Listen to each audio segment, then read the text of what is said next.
सबसे बड़े भाई को डालने का हुक्म दिया। बादशाह ने जैसे हुक्म दिया, जल्लाद आया और उन 3 भाइयों में से एक को उठाया और खोलते हुए तेल में डाल दिया। अंदाजा करो, मोमबत्ती पर अगर तुम्हारी उंगली भी लग जाए ना तो चमड़ी जल करके निकल आएगी, और पता नहीं कितने दिन तक इसकी जलन आपको होती रहे। लेकिन एक पकते हुए तेल में डाला जा रहा है, डाल दिया, जिस्म पूरा चरमरा गया। थोड़ी देर गुजरी, 2 भाई और मौजूद, दूसरे को बुलाया गया, देखा तुम्हारे भाई का हश्र क्या हुआ है, तुम अगर बादशाह की पेशकश को कबूल कर लो तो शायद तुम्हारी जान बच सकती है। दूसरे ने मुस्कुराया और कहा, वही शायद उनकी ही जुबान थी जो बरेली से यूं आती है, जिंदगी ये नहीं किसी की किसी के लिए, जिंदगी है नबी की नबी के लिए। मेरे बड़े भाई को जलाने के बाद अब तो तुमने और भी मुश्किल कर दिया है फैसला। मैं इस बात के लिए तैयार हूं कि इससे बड़े तेल में भी मुझे डाला जाए, लेकिन जुबान पर मेरे मुस्तफा के दामन को छोड़ने वाली बात कभी नहीं ला सकता। दूसरे भाई को भी उठाया गया और खोलते हुए तेल में डाल दिया। 2 भाइयों की शहादत हो गई जगह पर ही। वो तेल में डालना जुबान पे अल्फाज हो सकता है, आसानी से हम बोल रहे हैं और आप आसानी से सुन रहे हैं। प्रैक्टिकल जिसके साथ होगा वो अंदाजा कर सकता है दर्द और कर्ब किसको कहते हैं, शिद्दत की तकालीफ किसको कहते हैं। मेरे अजीजों, तीसरा जो नौजवान था वो बहुत ही कम उम्र का था, 22 से 23 साल का होगा।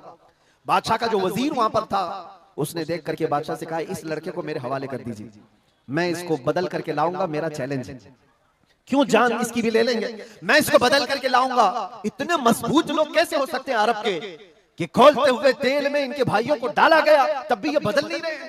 2 को मरते हुए, अरे यहाँ 1 को डंडा पड़ते हुए देखकर सारे भाग जाएं, और ये 2 को जलते हुए देख करके भी टस से मस नहीं होते। कैसा अकीदा है, कैसा तसल्लुब है इनका। बादशाह ने कहा, किस बात पर तुम्हें यकीन है कि इसको तुम बदल लाओगे। उसने कहा, मुझे भरोसा है, आप मुझे दीजिए 1 महीने का टाइम, इसको बदल कर न लाऊं तो फिर मुझे आप जो सजा दे। बादशाह ने कहा, ठीक है, ले जाओ। तीसरे को खोलते हुए तेल में डालने की बजाय बादशाह ने अपने वजीर के हवाले कर दिया। और दुनिया देखो मेरे अजीजों, याद रखो, आशिकाने मुस्तफा से 2 इम्तिहान हर जमाने में होते रहेंगे, आज भी हो रहे हैं और होते रहेंगे। पहला इम्तिहान, मौत से डरा करके तुम्हारा दीन छीन लिया जाएगा, मौत से डरा करके ये हो जाएगा, वो हो जाएगा, तुम्हें ये कर दिया जाएगा, वो कर दिया जाएगा। मौत का डर, खौफ तुम्हारे कदमों में डगमगाहट लाने के लिए लाया जाता है। अगर मौत से नहीं डरता कोई आदमी तो उसके साथ दूसरा पैंतरा क्या खेला जाता है। ये दुनिया का दस्तूर है, हमेशा से जब देखती है दुनिया के ये मौत से डरता नहीं है तो फिर इसको औरत और दौलत की लालच से खरीदने की कोशिश की जाती है। ये 2 चीजें ऐसी हैं जो अच्छे अच्छों का सौदा कर जाती हैं। बहुतों ने अपना ईमान सिर्फ शबाब पर बेच दिया है, हुस्न शबाब को देख करके। औरतों के दिल दादा हुए या दौलत के दिल फरेब हो गए और उन्होंने अपना दीन का सौदा कर लिया है। नौजवानों, याद रखो, तुम्हारी जिंदगी में अगर ये 2 इम्तिहानों में से कोई इम्तिहान आए तो अपने नबी पाक को याद कर लेना, हुजूर को याद कर लेना, और अल्लाह के नबी सल्लल्लाहु अलैहि वसल्लम की बारगाह में ये इस्तिगासा कर लेना कि मेरे आका, बड़ा सख्त और कठिन वक्त आया है। दुनिया मौत से डरा करके कभी मेरा ईमान छीनने की कोशिश कर रही है, अगर उससे मैं नहीं डगमगाया तो दुनिया मुझे हुस्न शबाब की लालच दे करके अपनी तरफ लेना चाहती है। अब उस वजीर ने क्या किया, उस छोटे से नौजवान लड़के को अपने घर ले गया और उसकी बेटी थी जो निहायत हसीन और जमील, बहुत खूबसूरत लड़की उस वजीर की थी। अपनी बेटी को बुलाया और कहा, बेटी तेरे लिए एक काम देता हूँ, 1 महीना हमको मिला है, इस नौजवान को अपनी मोहब्बत में, अपने हुस्न जमाल में लेकर के आ जा, बादशाह सलामत से जो इनाम चाहे तुझे ला करके दे दूंगा। अपनी लड़कियां आशिकाने मुस्तफा को खरीदने के लिए कल भी भेजे जाते थे, आज भी भेजे जा रही है। हो सकता है बहुत सारी जगहों पर जो हमारे लोग मुर्तद होते जा रहे हैं, वो जो बच्चियां आज अपने दीन और ईमान का सौदा करके भागती हैं किसी गैर के साथ और कहीं जा करके शादियां रचाती, वो ये समझती हैं कि ये कॉमन सी बात है। वो दीन बेचने वाले लोग हैं, उनका हिस्सा दीन इस्लाम में कुछ नहीं। कल कयामत के दिन देखना, तुमने अपने नफ्स की खातिर एक गैर मुस्लिम के साथ भाग करके निकाह किया, चाहे वो बेटी हो कि बेटा हो, अपने दीन से सौदा किया है और गद्दारी की है। कल कयामत के दिन मुंह तो अल्लाह को दिखाना है, हुजूर की शफाअत के बगैर तो कुछ होना नहीं है। देखना हश्र में जो हुजूर पाक सल्लल्लाहु तआला अलैहि वसल्लम के साथ तुम खड़े रहोगे कि हम खड़े रहेंगे, वो वक्त आने वाला है। उस नौजवान के साथ क्या हुआ, वजीर ने अपनी बेटी तो लगा दी, अल्लाह की पनाह मेरे अजीजों, हुजूर पाक का इश्क का एक कतरा भी जिसके दिल में आता है, ऐसी चीजें उसके पांव को नहीं डगमगाती, ना कभी उसका ईमान खरीद सकती हैं, ना उसके दीन का सौदा कर सकती हैं। वो लड़की रोजाना आती, रात के वक्त बैठ जाती और ये नौजवान जैसे ही महसूस करता मेरे कमरे में अकेले तन्हा रहने के बावजूद वजीर की खूबसूरत हसीन जमील बेटी, जिसके निकाह के पैगाम बादशाहों के औलाद से आया करते थे, शहजादे निकाह का पैगाम भेजा करते, वो लड़की मेरे पास आकर बैठ जा रही है। नौजवान क्या करता था, मुसल्ला बिछाया और सजदे में गिर गया। जब तक वो उठती नहीं थी ये सर उठाता नहीं था। ये रात भर के सजदे इसके इसी तरह रहते, वो ऊँगती रहती, देखती रहती, इंतजार करती रहती और थक करके वापस चली जाती। महीना गुजरने को आया था मेरे अजीजों, उस नौजवान ने आंख भरकर एक बार देखा भी नहीं और वो थक हार करके महीना खत्म होने के बाद उस नौजवान को मुखातब करके कहती है, ऐ नौजवान एक बार मेरे हुस्न को देख तो ले। मुझे देखने के लिए बादशाहों के बेटों की भी कतार लगती है, कई बड़े बड़े लोग पैसों के अंबार लगा सकते हैं मेरे हुस्न को देखने के लिए, एक तू है कि मैं आता हूं तो मुसल्ले पे गिर जाता है। उठ एक बार देख तो ले, मुझे अल्लाह ने कैसा हुस्न दिया है, कैसा जमाल दिया है, एक बार देख तो ले। उस नौजवान ने आंखें झपकाए बगैर, पलटे बगैर जवाब दिया कि ऐ खातून तू अपना ये हरबा इस्तेमाल करना बंद कर दे, ये तेरा काम मुझ पर चल नहीं सकेगा। वजह यह है जिन आंखों में एक बार जमाले मुस्तफा बस चुका हो उसको दुनिया का हुस्न कभी धोखा नहीं दे सकता, दुनिया का जमाल उसे खरीद नहीं सकता। वो खातून उठ गई और जवान की इन बातों से उसके दिल पर ऐसा वलवला तारी हुआ।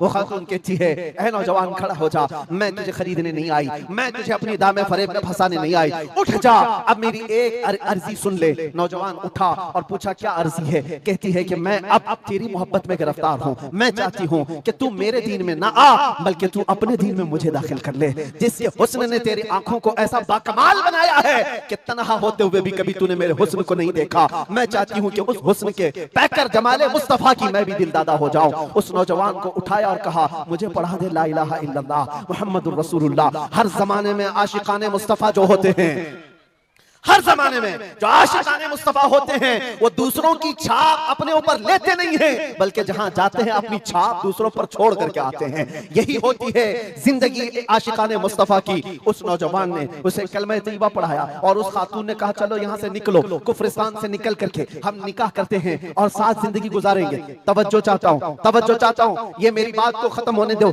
ऐ नौजवानों, आज तुम्हें कोई बहकाने वाला, खोलते हुए तेल में डालने वाला नहीं है, उसके बावजूद तुमने पता नहीं अपने कितने घंटे ये सारे सोशल मीडिया पर आई हुई ऐसी हसीना और जमीलाओं के पीछे अपनी रातें बर्बाद कर डाली। तुम्हें पता नहीं ये आंखें अल्लाह ताला ने तुम्हें किस लिए दिए हैं। दुआ ये करो कुछ ऐसा कर दे मेरे किरदिगार आंखों में, हमेशा नक्श रहे रूए यार आंखों में। उन्हें न देखा तो किस काम की है ये आंखें कि देखने की है सारी बहार आंखों में। अजीजा ने गिरामी, उस नौजवान ने उस खातून की बात सुन ली और कहा, चलो मुझे इस जगह से, इस कैद से निकालो, हम ये शहर छोड़ देते हैं, ये मुल्क छोड़ देते हैं। उस खातून ने उस नौजवान को आजाद किया और साथ लेकर चल पड़ी, शहर भी छोड़ दिया, बाहर निकल पड़े। रात का वक्त है, अचानक वो आधा रास्ता तय किए कि पीछे से घोड़ों के दौड़ने की आवाज आई। तवज्जो चाहता हूं, एक फौज आ रही है और हिनहिनाने वाले घोड़ों की आवाजें आने लगी। दोनों डर गए, नए लोग हैं, नौजवान लड़का है, नौजवान लड़की है और शहर से भागे हुए हैं, दीन इस्लाम कबूल करके निकले हुए हैं।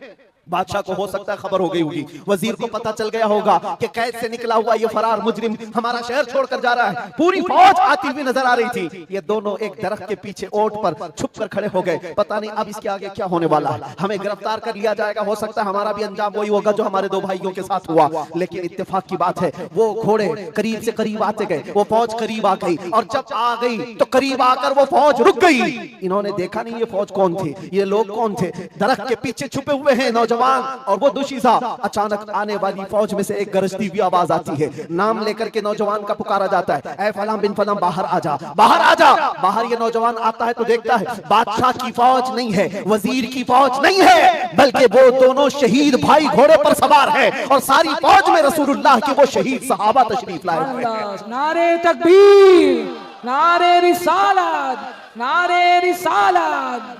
ये नौजवान घबरा गया और पूछा, मैं अपने भाइयों को देख रहा हूँ घोड़ों पर सवार हैं, चंद दिनों पहले बादशाह ने खोलते हुए तेल में इनको उंडेल दिया था, इनके जिस्मों को जला दिया था। ये देख करके आप कपकपी जिस्म पर तारी है, भीगी आंखों से पूछने लगा, बड़े भाई आप लोगों को जला दिया गया था, तेल में खोलते हुए डाल दिया गया था, आप लोग यहाँ कैसे आए? दोनों भाइयों ने कहा, ऐ हमारे नन्हे भाई, क्या तूने कुरान की आयत नहीं पढ़ी, वला तक़ूलू लिमन युक़तलु फ़ी सबीलिल्लाहि अमवात, अल्लाह की राह में जो मारे जाएं उन्हें मुर्दा ना कहो। नौजवान ने पूछा, तुम्हें दर्द कितना हुआ होगा जब जलाया गया था, खोलते हुए तेल में डाला गया था, कर्ब कैसा था, तकलीफ कैसी थी? तवज्जो चाहता हूं नौजवानों, इश्क़ मुस्तफा में बर्दाश्त किया हुआ दर्द कुछ नहीं होता है। उन नौजवानों ने कहा, दर्द कौन सा, कर्ब कौन सा, तकलीफ कौन सी? तूने हमें डालते हुए देखा है, खोलते हुए तेल में, जलती हुई चमड़ी देखा है, लेकिन हमें दर्द का एहसास नहीं हुआ, इसलिए कि जिस वक्त जल्लाद हमें तेल में डाल रहा था सामने तो हमें जमाले मुस्तफा नजर आ रहा था। जहां मुस्तफा का हुस्न हो फिर दर्द किस बात का, कर्ब किस बात का? इसीलिए तो सहाबा का ये नारा था, या रसूलुल्लाह या रसूलल्लाह कुल्लु मुसीबतिन बादका जुललुन, ऐ अल्लाह के रसूल अगर आप हैं तो फिर हर मुसीबत हल्की है, अल्लाह सुभान अल्लाह। हर मुसीबत छोटी है।